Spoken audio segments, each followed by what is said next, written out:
Olá, super bem-vinda à primeira aula da Jornada da Arquitetura Hospitalar. Essa semana vai ser uma semana intensa, com aulas muito interessantes e eu vou adorar ter você comigo. Bom, se você não me conhece ainda, eu sou Monique Pinho, eu trabalho com projetos de saúde desde 2002, ou seja, eu tenho 20 anos de experiência praticamente nessa área. Eu comecei num escritório que trabalhava mais com legalização no início. Em 2008 eu fui trabalhar na Rede D'Or. Hoje em dia a Rede D'Or São Luís é um grupo com vários hospitais. Trabalhei no setor de legalização, fiz o Hospital Niterói D'Or, o pequeno, que agora tem um maior para quem é de Niterói. E eu, em 2012, abri o meu próprio escritório, continuei prestando serviço para a Rede D'Or e para o Grupo Fleury, e abri novos caminhos, fui fazer clínicas, centros médicos, continuo fazendo legalização e faço agora muitas consultorias. Em 2018, eu criei o meu primeiro curso, que é o de clínicas, e em 2019 eu criei o segundo curso, que é o Arquitetura Hospitalar para Iniciantes. E o meu foco de trabalho é realmente projetos na área de saúde. Já fiz residencial, já fiz comercial, mas o meu foco é projetos de saúde. Bom, a aula de hoje nós vamos falar sobre os 5 primeiros passos para você começar em projetos de saúde. Então, o objetivo é te ajudar realmente a esse pontapé inicial aí. Então, resumidamente, esses 5 passos são: você precisa dominar a legislação, você precisa fazer um bom briefing correto dentro das normas, você precisa entender os processos, os procedimentos, os fluxos, os públicos. O quarto passo, você precisa entender dos materiais. E o quinto passo, a gente vai falar sobre humanização, que é a parte da iluminação, conforto acústico, térmico, conforto visual, design biofílico. São vários itens dentro de um grande item. Antes de tudo, eu quero contar aqui uma breve história dessa mudança do hospital. Lá ainda no século XVIII, o hospital ele não tinha um foco de tratar o paciente. Ele era um lugar onde as pessoas aguardavam a morte, né? Então era uma estrutura de exclusão. Então não era um local para tratar. Já no final do século XVIII, início do século XIX, essa consciência muda e aí o hospital ele passa a ser um instrumento terapêutico, ou seja, destinado à cura. E é até hoje assim. Mas estamos passando aí por esses novos momentos e processos, então ele também está sofrendo aí já algumas alterações, mas mantendo o conceito do instrumento terapêutico, né? 3 pessoas foram bem importantes lá naquele início ali dessa mudança. O primeiro deles é o médico Jacques Tenon, que ele ficou lá muito incomodado com aquele cruzamento de fluxo e ele visualizou, né, a propagação das infecções tinha a ver com esse cruzamento do sujo com o limpo, do ataduras contaminadas, e ele começou a estudar essas trajetórias, né, e aí começou a separar roupa suja, roupa limpa, bandagem, começou a fazer a lavagem de mão, começa também mais ou menos nessa época, é um pouco depois, é com outro médico, é um médico ligado ao parto normal. Bom, o engenheiro Casimir Tollet também teve uma participação assim, muito intensa nessa mudança, porque ele queria melhorar essa condição da ventilação e da exaustão do edifício hospitalar. Então, é aí que surge o que hoje em dia é a nossa premissa aí de todos esses filtragem e tal. Então, lá atrás, ele só se preocupou com ter ventilação e essa ventilação melhoraria as condições do hospital, né? A gente foi melhorando isso com o passar dos anos. Hoje a gente tem tecnologias muito boas, né? Mas lá atrás, ainda na forma de abóbadas, sem ar-condicionado, sem exaustão mecânica, né? Tudo da forma mais natural. A outra pessoa muito importante é a enfermeira Florence Nightingale. Essa enfermeira ela deu uma revolucionada nesse conceito aí de como eram arrumados, vamos dizer. Então, por exemplo, na primeira foto aqui que a gente tem, se vocês olharem, você tem até pacientes dormindo juntos, né, na mesma cama, né? Então, aqui embaixo você já mostra as macas separadas, afastadas. Esse daqui é os primórdios do conceito do que hoje em dia é UTI. Então, aqui estariam os ambientes de apoio, para cá também, e aqui ficam os leitos, né? Então, ela se preocupou com a falta de ventilação, com a iluminação, com a superlotação, e aí ela começa ali plantando a primeira sementinha do que seria o que a gente chama hoje de humanização hospitalar, né? Então, e ela defendia também esse partido pavilionar. Nas grandes cidades ele fica um pouco mais difícil, mas ela já defendia essa ideia, né? E aí vem a grande pergunta: como será o hospital do futuro? A gente já sabe que não será uma máquina de curar como foi esse conceito do século XX. A gente já sabe que vem mudança por aí. Esse novo normal vai impactar. E como que vai ser esse impacto, né? Isso tudo a gente tem que começar a mudar, a pensar. Com certeza a gente vai projetar hospitais que possam ser de mais fácil mudança, que para atender como foi agora o caso da pandemia, né? Então essa coisa mais híbrida, o que hoje a legislação deixa um pouco a desejar nesse caso, porque ela é bem engessada quanto a isso. Então vai ter que começar a ter novos esforços para fazer essas mudanças, mas vamos passar por essas mudanças. Então, o primeiro passo, como eu falei, é dominar a legislação. A principal delas, da área médica, é a RDC 50, a gente tem outros aí, Ministério do Trabalho, Energia Nuclear. Dentro da legislação mesmo da Anvisa, você vai ter outras que eu chamo de apêndice da RDC 50, você vai ter só da UTI, você vai ter gerenciamento de resíduos e assim vai. Eu tenho um e-book que você deve ter recebido, né, quando você fez a inscrição. Se você não recebeu, você depois vai dar uma olhadinha lá no e-mail, que ele tá lá. Mas se você não conseguir, é só você digitar aí esse www.lp.moarquitetura.com e baixar lá o nosso e-book. Então, eu falei da legislação, da importância de você saber a legislação, mas a grande pergunta é: só dominar a legislação te faz apto a projetar? Não, porque legislação não é manual, lá não está te explicando como que você pensa no fluxo, na setorização, lá está dizendo assim, qual é o mínimo, o que é obrigatório, entendeu? Então, não adianta que você não... Aí tem gente que fica questionando, mas aqui não tem nada escrito dizendo, não, porque não é um manual, não tem que estar escrito, só tem que estar escrito o que pode, o que não pode não está escrito, normalmente é só o que pode, o que é obrigatório. Você precisa, então, interpretar essa legislação e eu posso te ajudar com isso. Vamos para o segundo passo. O segundo passo é um passo bem importante, que é o briefing correto. Então, a primeira coisa que me falam é assim, mas não é o cliente que me passa o briefing. Na verdade, o cliente te passa parte do briefing.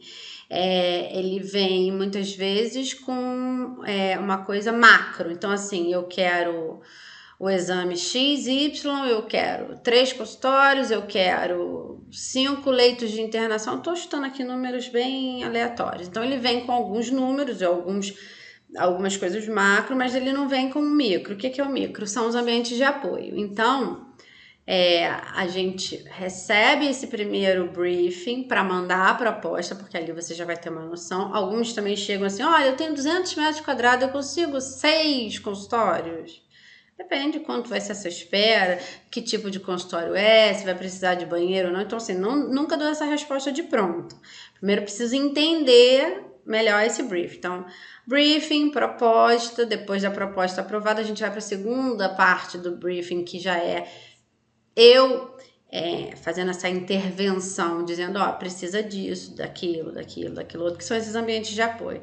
Banheiro de PNE, COPA, DML, DTR, todas essas coisas são coisas que eles sempre esquecem.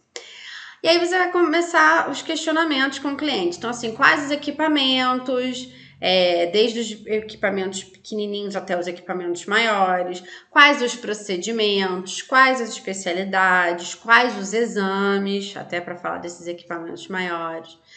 Aí, continuando nessa sua entrevista com o cliente, você já vai começar a perguntar. Eu gosto, às vezes, quando. Tem gente que faz muita reforma, ou seja, tá num lugar e vai para outro, né? Ou seja, trocando, ampliando.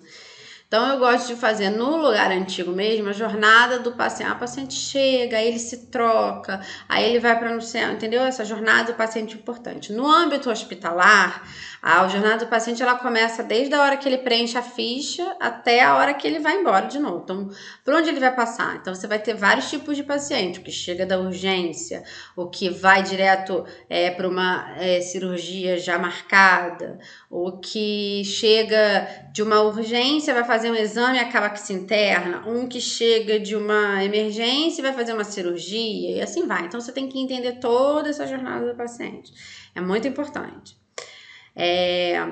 O acesso de tudo, o acesso dos colaboradores, dos terceirizados, a chegada dos materiais, a saída dos resíduos, da roupa suja, tudo tem a ver com acesso. Então, você tem que entender o caminho que isso vai fazer, qual é o elevador que pega, isso se você tem um local. Se você não tem um local, você depois vai pensar como você vai fazer isso, mas aqui eu tô explicando de uma forma macro, mas, por exemplo, vamos dar um exemplo mais, vamos dizer, menorzinho. Você vai fazer uma clínica relativamente pequena e você precisa saber se no condomínio você tem um resíduo infectante. Porque no comum todo condomínio tem, mas infectante não tem. Só se for um condomínio de especialidade médica, aí você vai ter o infectante. Se você não tiver, você tem que ter um depósito de resíduos dentro da sua unidade. O material. O material ele vai chegar e aí ele vai ficar onde? Ele vai ficar dentro dos consultórios ou ele vai ter um almoxarifado para ele, que é o normal, né? Ter um almoxarifado. O medicamento. Aqui a gente não trabalha com medicamento. Sempre tem, gente. Sempre tem uma anestesia. Depende, tá? Mas vamos considerar que tem uma anestesia, tem alguma coisa, às vezes dá um ponto, corta. Principalmente dermato, que tem pequenos procedimentos. Eu tô falando de clínicas menores. Quando a gente tá falando do âmbito hospitalar, isso tudo aumenta. Então, você vai ter um almoxarifado central, aí você vai ter outros pequenos espalhados. Então, cada setor tem o seu, que a gente chama de arsenal, que é um pouco de tudo, né? E assim vai. Então, você tem que entender tudo isso. Mas a gente vai falar mais na parte do próximo passo, que é o do fluxo. Mas antes, essa imagem aqui representa o seguinte. O que está em azul é o que a cliente me passou. Então, ela queria 5 consultórios, uma sala de ultra, uma recepção para, acho que eram 10 que ela tinha me pedido, 10 pessoas, uma sala para uma nutricionista, um auditório e um administrativo. E o banheiro de pacientes que ela já contava e aquela área de funcionários ali, copa e 2 sanitários. Beleza. Aí eu fui e cheguei para ela e falei assim, bom, se você tem ultra, você tem que ter banheiro exclusivo. Então, isso entra na minha lista, no meu briefing. Aí, se você tem ginecologia, você tem que ter banheiro exclusivo. Então, entra na minha lista. Ela tem dermatologia. Então, quer ver? A dermatologia tá aqui. E aqui a gente tem uma autoclavezinha lá. Aqui um estar de funcionários. Aqui um banheiro de PNE, aqui um lixo infectante. Então, são tudo itens que eu tive que acrescentar nesse briefing, né? Então, estou mostrando como ficou o projeto final, mas se eu não tenho essa experiência, espero o cliente me passar isso, eu ia ficar com o projeto errado, né? Eu ia fazer o briefing já seria errado. Então, vamos para o passo 3. O passo 3 é quando a gente entende a importância dos fluxos e dos processos e procedimentos. Então, você tem que saber o fluxo de pessoas, de insumos, de resíduos, de acesso, para você entender os setores. Isso é muito importante, é um passo bem importante. Então, eu sempre brinco dizendo que, assim, a enfermeira é sua melhor amiga, porque quem vai te explicar mesmo os processos é a enfermeira. É ela que começa do início do paciente e vai até o final. O médico, ele óbvio, é ele que faz o procedimento, mas ele pega uma parte. Quem faz o processo inteiro normalmente é a enfermeira.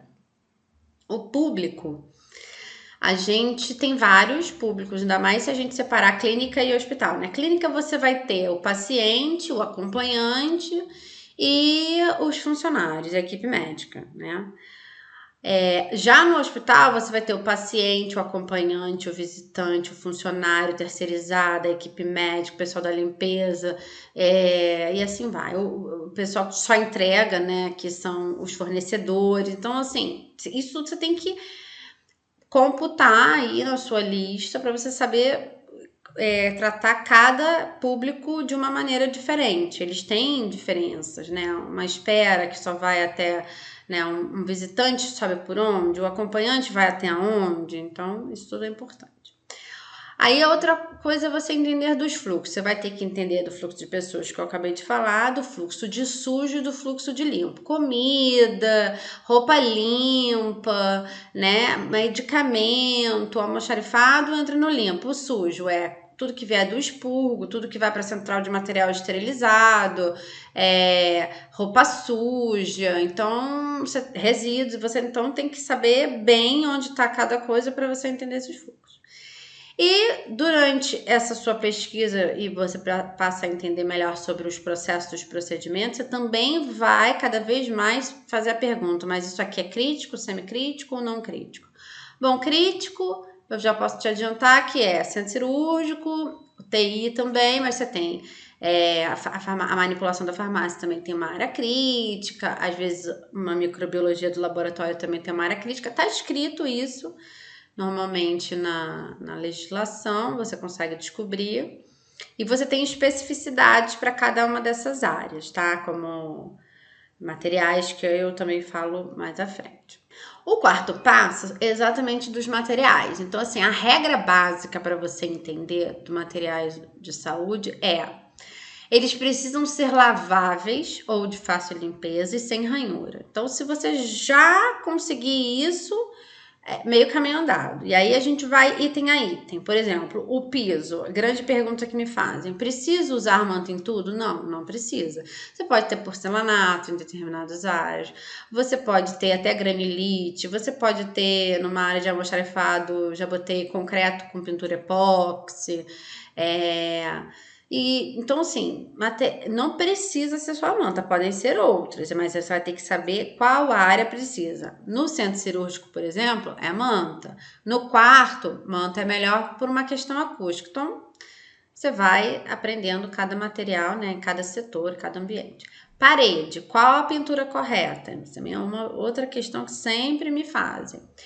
Bom, você tem a pintura acrílica, que é uma pintura lavável, e aí você tem fosca, acetinado e brilhosa. Eu procuro colocar sempre o acetinado porque limpa com mais facilidade.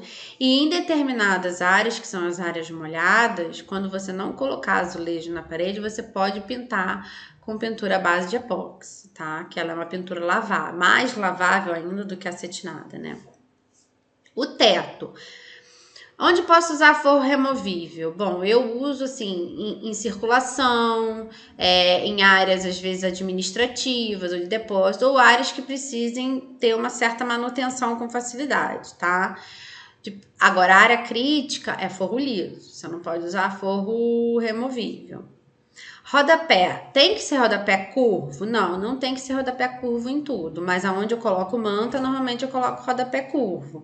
Mas você pode ter outros tipos, mas você tem que estar preocupado sim com afastamento, com rejunte, com tudo do rodapé para que ele não seja mais um item para causar infecção hospitalar. Bancadas, a limpeza com produtos antibactericidas. Então, a bancada tem que ter uma certa resistência, né? O granito resiste relativamente até um bom tempo com essas limpezas, mas aí ele vai ter que depois, de repente, ser polido e tal. O melhor dos mundos é aço inox, ele é perfeito, mas não é tudo que você precisa de aço inox, tá? E o Corian também é muito bom. Aí a gente vai para a torneira. A torneira, de preferência, tem fechamento automático, ainda mais nesses lugares onde a gente lava mesmo as mãos. Agora, numa área, por exemplo, num expurgo, num DML, numa cozinha, já não vai ser desse tipo, vai ser torneira normal. Portas. Posso usar porta de madeira com, né, envernizado?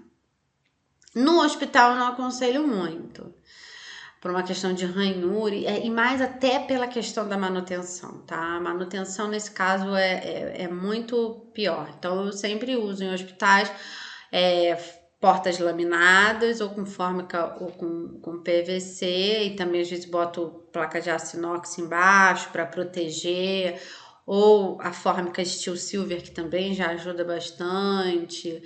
E então, assim, porta de alumínio num depósito de resíduos, de material de limpeza, entendeu? Então, existem outros tipos. Eu evito porta de madeira envernizada. Uso talvez em ambientes mais ambulatoriais, numa clínica, você pode usar com mais tranquilidade, mas aí a porta pintada, ela também já precisa de uma manutenção maior.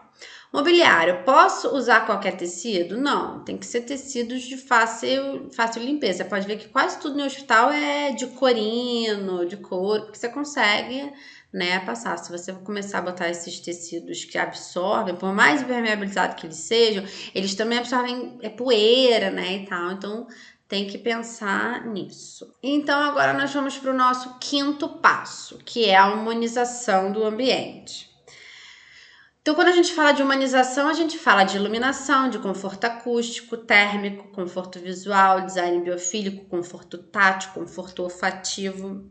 E aí eu falo sempre que trazer o acolhimento ao paciente não é ser apenas um adorno, né? É sim causar uma forma de reação, de transformação nos usuários. Esse é o objetivo e na minha opinião, da humanização hospitalar, é causar uma transformação. Se não for para fazer isso, vira só decoração. E não é essa a intenção. Ela tem que realmente ajudar na cura do paciente. Às vezes parece que aquele pequeno detalhe não vai ajudar, mas ele vai trazer uma calma, ele vai desconectar a pessoa do ambiente hospitalar, ela vai, por alguns instantes, esquecer que ela tá ali. Tem muitas pessoas que têm aquele problema, eu não posso sentir cheiro de éter, que eu passo mal, então essa coisa do olfato, coisa do térmico, então assim, ou tá muito frio, ou tá muito quente, a iluminação, luz no meio do olho, então isso tudo são, vamos chamar de delicadezas para com o paciente. Aqui são os exemplos. Essas fotos foram tiradas do Instagram, mas é só para eu mostrar aqui, ó. Aqui tem um detalhezinho de uma iluminação num painel todo mais decorativo. Você vê que tem um detalhe aqui, uma corzinha diferente, uma arandela. Aqui você também tem uma iluminação natural, principalmente, né? É um quarto todo branco. Aqui você tem uma diferença de iluminação em períodos do dia. Então, aqui, por exemplo, tá ligado a luz de cima e as arandelas. Aqui já tá desligado as arandelas e as do quarto, as outras e a do banheiro. Aqui só a principal, aqui do meio, iluminando só o paciente. Aqui você já tá com a luz indireta das arandelas. Aqui você já vê um detalhezinho na SAM com uma iluminação natural, uns pontinhos para trazer uma calma aqui. Isso aqui deve ser um repouso. Aqui você tem uma iluminação geral, mas não no meio do paciente, sempre afastado. Aí você tem um detalhezinho aqui, você já tem uma iluminação mais direta nesse canto. Então você vê, teve uma preocupação, não é simplesmente chegar e botar no meio do rosto do paciente. Tem opções, né? Esse aqui dá para mostrar bem que você tem opções. Aqui é um exemplo do que chamamos de design biofílico. Então, você tem aqui, por exemplo, uma circulação com uma parede toda de vidro, trazendo o jardim externo praticamente para dentro do ambiente. Você tem essa sensação, né? Aqui também é um pátio interno, então a mesma coisa tá andando e em volta, né? No meio você tem esse ajardinado. Aqui é uma entrada de um setor de maternidade, então você já vê todo um paisagismo aqui. Aqui já é uma área ambulatorial, com detalhe de uma parede verde, Essa parede não é natural, por estar em ambiente fechado, assim como essa, mas você já vê que já faz uma recepção diferente, né? Já traz a natureza para dentro do ambiente e perde um pouco essa cara de hospital. Aqui é um conforto visual e sensorial. Você vê que tem uma coisa meio tátil, praticamente. Você vê que tem uma diferença, que o teto tem um detalhe, aqui também tem outro detalhe, né? O menininho aqui com essa tela enorme, então causando, você vê aqui outra pessoa super alegre, nem parece que tá numa espera de um hospital. Aqui também um detalhe de luz nessa espera para trazer essa coisa mais aconchegante, mais quente. Aqui é uma porta mostrando assim, não precisamos ter portas básicas e normais. Você vê aqui, essa porta já está protegida, eu faço muito isso também. Então você vê que tem um detalhe de um número grande para trazer uma marca, né? A cor diferente, para não ficar meio basicão. Aqui já é uma área mais técnica, né? E você vê que continua. Isso aqui é bem americano, então você tem a cortina toda colorida aqui para dividir os ambientes. Já vê que você tem uma marcação no piso, já tem um detalhe aqui no teto. Aqui você tem o uso das cores para tirar essa coisa do brancão. Aqui você tem esse painel no teto enquanto está fazendo o exame. Aqui também tem o mesmo painel, diferente, mas com essa mesma ideia. Aqui você vê nessa internação aqui que tem um detalhe no piso, tem um detalhe na cor da parede que combina, então já é diferente, não é uma coisa fria, impessoal, é uma coisa que já tem um quentinho no coração. Aqui é porque eu não tinha nada muito para mostrar do conforto térmico, então eu tava mostrando aqui ó, o ar-condicionado bem no meio, controlado a temperatura, né? Aqui a gente também tem essa transparência entre a luz, ao mesmo tempo dá privacidade, tem detalhes frios, mas de fácil limpeza, né? Aqui, tá vendo essa parede aqui? Então, isso aqui é um vidro para entrar a luz do dia, trazendo para a recepção. Você vê que a recepção fica super clara, né? Você tem uns detalhes também, assim, para trazer essa coisa mais visual, assim, a madeira, que é bem esse ar mais quentinho, né? Bom, então por hoje, pessoal, é a aula que eu quis trazer para vocês falando sobre esses 5 pontos. Acho que eu abordei de forma clara e eu quero agradecer por você ter ficado aqui comigo até o final. Temos mais 2 aulas e eu espero que você aproveite. Aqui estão os meus cursos, os meus contatos, tudo que você precisar. Mas eu espero você ainda na aula ao vivo para você tirar todas as suas dúvidas, tá bom? Um abraço!